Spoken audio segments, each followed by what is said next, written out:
Hello, this is Team Ourtour, or Teams again, and we're in Croatia here. I thought we'd just do a quick video just to explain a little bit what it's like here.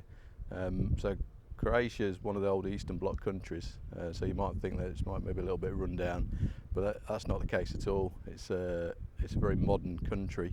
It's very well set up for motorhome tourism. There's lots and lots of campsites, different sizes, huge ones, right down to ones that only take 2 or 3 vans, kind of in somebody's back garden.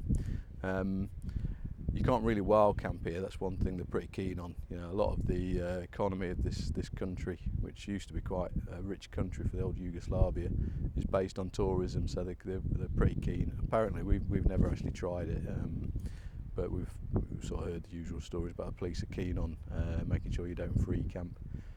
So it's probably possible, but we're not going to do that because we just want to be able to sleep at night. And also, we've come here in April, so it's right at the start of the season. So the one thing to be aware of is quite a few campsites close over the winter. So if you come in early in the season, check whether the campsites you want to use are actually open. So we've got the Axi discount card, which means that on this site that we're on, which is a couple of kilometres from Tregear, it's only €15 for the two, any number of people in the van, the dog and electricity. So it's pretty good. In fact, this is the longest we've ever stayed anywhere is on this campsite. We've been here for over a week now, and we're getting some things posted to the reception for us. So from the experience, we've been through Croatia before. This is our second time. The experience has been that the campsites are very good quality.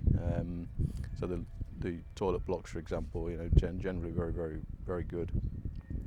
And you get the ocean here is absolutely beautifully clear, and it's usually pretty calm as well. So I've done a lot of snorkeling. I've been out snorkeling every day. I've got a 5mm wetsuit, so in April that's comfortable to go out, but you probably wouldn't want to swim too much. And the other thing to look out for is there's a lot of sea urchins, so spiky things that say you need some, if you're going to like walk in the ocean, have a good look where you're going up, get some hard-soled shoes before you go in there, so tread on those. There's quite a few fish and things knocking about. There's lots of sort of very famous places to go. So you go down to the right at the very bottom is Dubrovnik. That's quite a long drive, but it's worth it.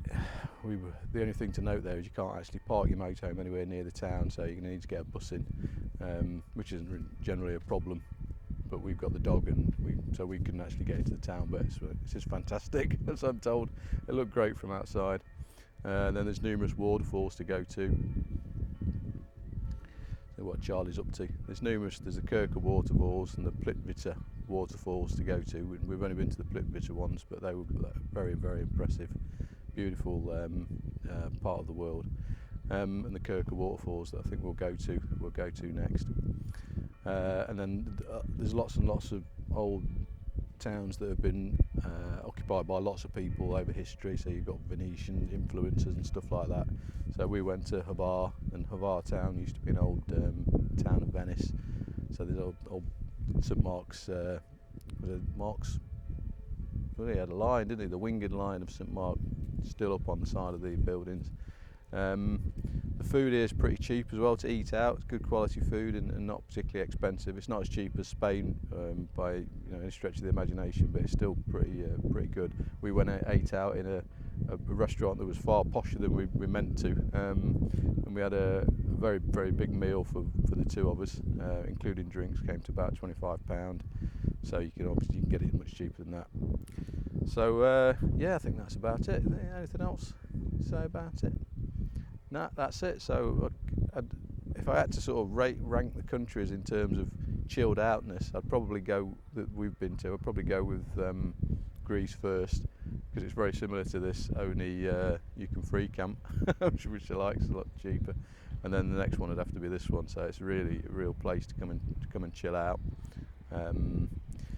Yeah, that's your lot, I think. Oh, there's one last thing: internet access here. If you can go and you can get a SIM from the post office. They do tourist SIMs that are good. They're not massively cheap, but they give you a big data allowance, and they look pretty good. So we've got one of those. We're going to give that a try. We'll put some stuff on.